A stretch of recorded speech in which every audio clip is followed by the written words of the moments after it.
Hey, I'm meteorologist Doug Myers with the latest look at your forecast heading into our final days of August. Yesterday we had highs very hot, 106 in Manhattan, got to 100 degrees in Topeka, our third triple-digit day of the year, at least in the capital city. 101 in Concordia. We're back in the triple digits for many spots today, if not upper 90s. So one more really hot day. And yes, while it does still remain hot over the next several days before a cold front pushes through towards the end of the week, not going to be to this extent of heat. So it does cool down relatively speaking. However, it does not get less humid. It continues to stay humid through the first half of the work week.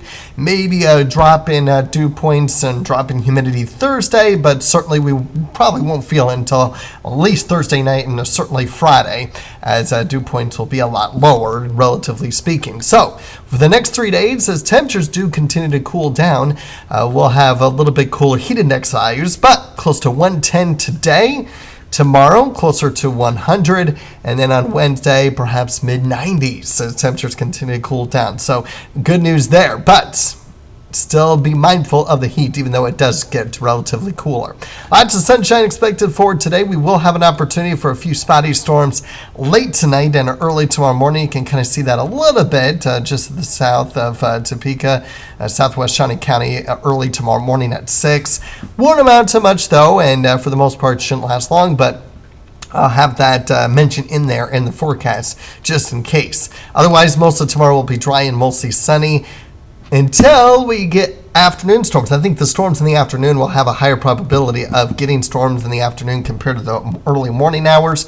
You can see around 4 or 5 o'clock, these pop-up storms could begin to develop and will continue through the evening hours.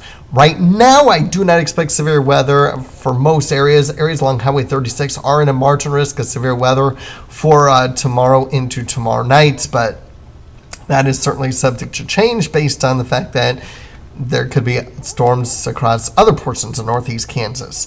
So again, it's not a lot, at least at the airports, at least at the city readouts, I guess I should say. But some of these darker green colors, that could indicate closer to maybe 2/10 of an inch of rainfall.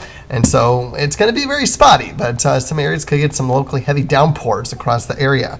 Rainfall through Wednesday, you can see the graph or in-house computer model is showing some much heavier rainfall across the area. Not quite as heavy for the rest of the computer models, with the exception of the GFS there, indicating some locally heavy rainfall where you see the blue and the purple. The NAM shows almost nothing. So you get the idea that there is still some uncertainty with our rain chances to begin the work week, and we'll continue to keep an eye on it. But I still expect once a strong cold front pushes through towards the end of the week, that looks to be our best opportunity for rain. That unfortunately may not be good news if you're heading out to the home opener for KU and the Turnpike Tussle in Emporia, that there could be some storms impacting those games. So definitely want to make sure that we're keeping a close eye on that and adjusting appropriately as far as what you may be doing for those games. On obviously, hopefully officials there at those games will tell you what to do, but you got to take action yourself. You got to make sure that you're staying safe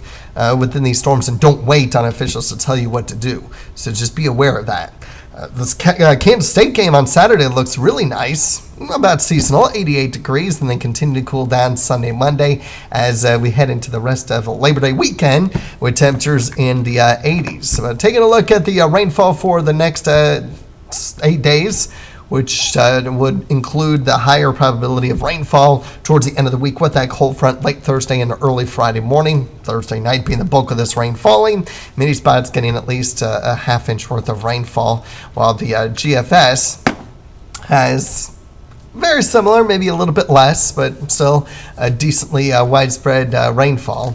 And as you can see that we are cooling down as we get towards the end of the week and certainly for the holiday weekend. So no surprise here that we're seeing blue and the probability of below normal temperatures in the 6 to 10 and 8 to 14 day outlook, with a probability of wetter than normal conditions in the 6 to 10 day outlook, but getting back to more seasonal or normal conditions in the 8 to 14 day outlook, and then drying out in the 3 to 4 week outlook. So just to give you an idea of what we're looking at as we get into the beginning part of September. But as we round out the month of August, Certainly very, very hot over these next couple of days, but gradually cooling down as the week progresses.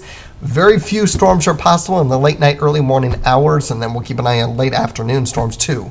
That will be something that we'll continue to keep an eye on. So don't be fooled by that isolated morning chance there on Tuesday. We could get PM chances too. So just something that we're monitoring closely. Of course, keeping an eye on every single day. So stick around and check back daily for updates.